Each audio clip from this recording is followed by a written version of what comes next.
Hola, mi nombre es Samuel Shropshire. Soy un ciudadano estadounidense que vive en Arabia Saudita. Vine aquí en noviembre de 2011 sin saber nada sobre el Islam o el profeta Muhammad, la paz sea con él. La mayoría de lo que había escuchado era extremadamente negativo. En Estados Unidos, nuestros canales de noticias aumentaban sus audiencias sensacionalizando regularmente las noticias de terrorismo de última hora. Cada 30 minutos se presenciaban escenas horribles de bombardeos y derramamiento de sangre y asesinatos. A menudo un grupo musulmán luchando contra otro grupo musulmán. Cuando ocurrían asesinatos y decapitaciones, siempre se escuchaban los gritos de Allah o Akbar, Dios es grande. Fui invitado aquí a Arabia Saudita por Safi Kaskas para trabajar en lo que se conocía como el Proyecto Q. El doctor Kaskas quería producir una nueva traducción americana, fácil de leer, para la siguiente generación de jóvenes estadounidenses. Dado que no podía leer ni hablar árabe, no estaba haciendo ningún trabajo de traducción.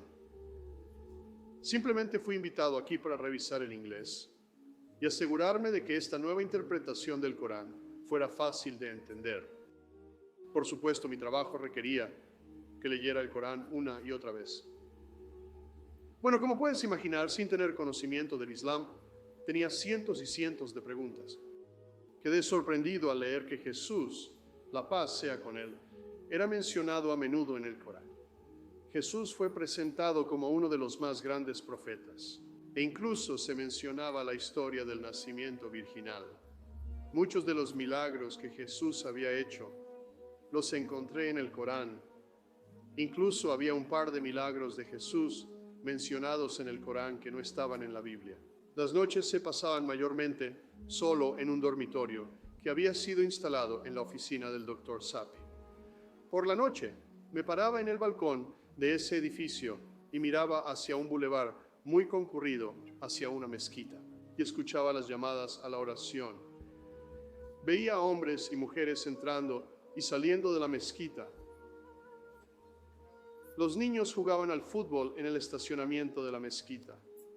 Salvo por el minarete, me parecía a una iglesia cristiana típica en Estados Unidos. Mi corazón deseaba estar en esa mezquita. Me sentía impulsado por Dios a ir allí. Unos meses después, reuní el valor para caminar por la calle y tocar la puerta de la mezquita Taqwa. Ahora nadie toca la puerta de una mezquita.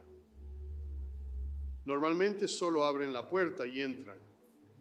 Pero no estaba seguro de cómo sería recibido, así que me quedé allí tocando, hasta que alguien vino a la puerta. Esa persona simplemente dijo, ¿puedo ayudarle? Dije, me llamo Samuel. Soy cristiano de los Estados Unidos. ¿Está bien si entro? Y ese hombre, Shafiq Zubair, que era el muezzin, me abrazó y dijo, claro, entra. Me senté al fondo de la mezquita durante las oraciones por 3 días. No entendía lo que pasaba. Veía a los hombres de pie, inclinándose, poniendo sus cabezas en el suelo, mientras el imán los guiaba en la oración. Sabía poco de lo que estaba ocurriendo, pero sentía la presencia de Dios en esa mezquita. Y los hombres de la mezquita Taqwa fueron muy amables conmigo. Después de 3 días le pregunté a Shafiq si podía enseñarme la primera sura del Corán, Al-Fatiha. Era un elemento necesario para rezar las 5 oraciones diarias. Estaba memorizando sonidos, pero no sabía qué significaban. Así que empecé a compararlos con una traducción al inglés que tenía. Y me di cuenta de que no había nada en Al-Fatiha que fuese inconsistente con la enseñanza cristiana. Allí leí las palabras alentadoras de que Dios es el más misericordioso, el distribuidor de misericordia y perdón. Mi corazón estaba siendo tocado por las palabras del Corán y el amor demostrado por los hombres de la mezquita Taqwa. El doctor Sadiq Malki más tarde me conduciría a la Fundación Educativa Islámica en el barrio de Al-Hamra de Jeddah, donde dije al-Shahada. Según el Islam, todos somos iguales. No hay nadie por encima de otro. Hay eruditos, pero su papel es educativo. En cuanto a la relación con Dios, es personal, es directa. La fe en sí es simple y clara. Se resume en solo 6 puntos. Hay un solo Dios verdadero que es diferente a cualquier otro ser. No ha nacido ni da a luz, no tiene cónyuge ni descendencia. Nada es comparable a Él. Él es todopoderoso, sabe todo perfectamente, es el más misericordioso. En segundo lugar, creencia en los ángeles, que son de hecho los siervos de Dios. Obedecen las órdenes de Dios y hacen lo que se les manda. No tienen libre albedrío. En tercer lugar, hay una creencia en las revelaciones divinas. El Islam reconoce que Dios reveló escrituras, incluyendo la Torá, el Evangelio, los Salmos. Sin embargo, a lo largo de los siglos, muchas de estas revelaciones divinas se han distorsionado y corrompido en cierto modo. El Corán, que también contiene las revelaciones de Dios, está intacto. No ha cambiado desde el principio. El Corán, que también contiene las revelaciones de Dios, sigue intacto en su forma original. En cuarto lugar, existe la herencia ya en todos los profetas y mensajeros de Dios anteriores, no solo en Muhammad. Que la paz y las bendiciones de Allah sean con él. E Isaac y Moisés y Jesús y cientos de otros profetas. Ellos creían que los profetas eran los mejores de la humanidad. Los musulmanes creen en el día final. Es decir, esto incluye la creencia en todo lo que Dios y su mensajero nos han dicho sobre lo que ocurre después de la muerte, incluyendo el registro de las buenas y malas acciones, la resurrección y la reunión de todas las criaturas. El juicio que tendrá lugar en el gran día del juicio, la intercesión del profeta, así como el cielo y el infierno. El objetivo final del hombre será salvarse de ese día. Los musulmanes creen en el destino divino o predestinación. Todo lo que Dios quiera sucederá y lo que no, nunca sucederá. Esta vida presente es una prueba para el hombre y debe esforzarse por pasarla.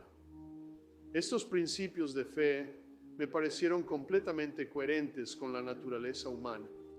Y entonces pregunté, ¿cómo puede uno hacerse musulmán?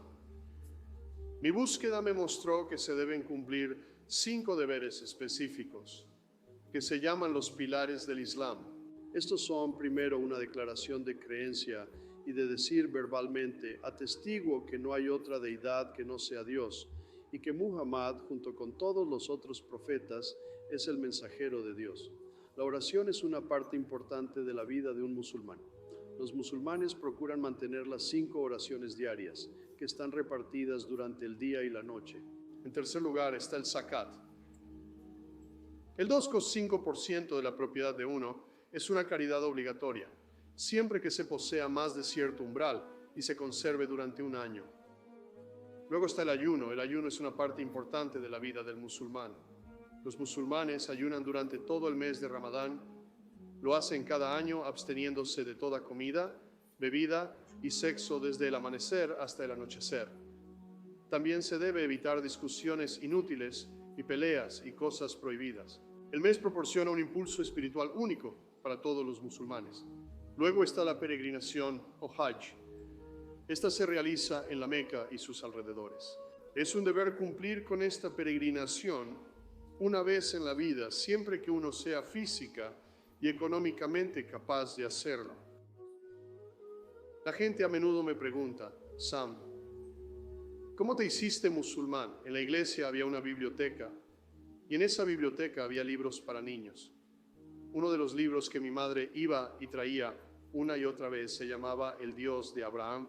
En ese libro había hermosas fotos a color de camellos y desiertos. Ella me leía la historia de Abraham, cómo Dios le ordenó dejar a su madre y a su padre porque ellos adoraban ídolos. Se detenía y me decía, Sami, siempre debes rezar al Dios de Abraham.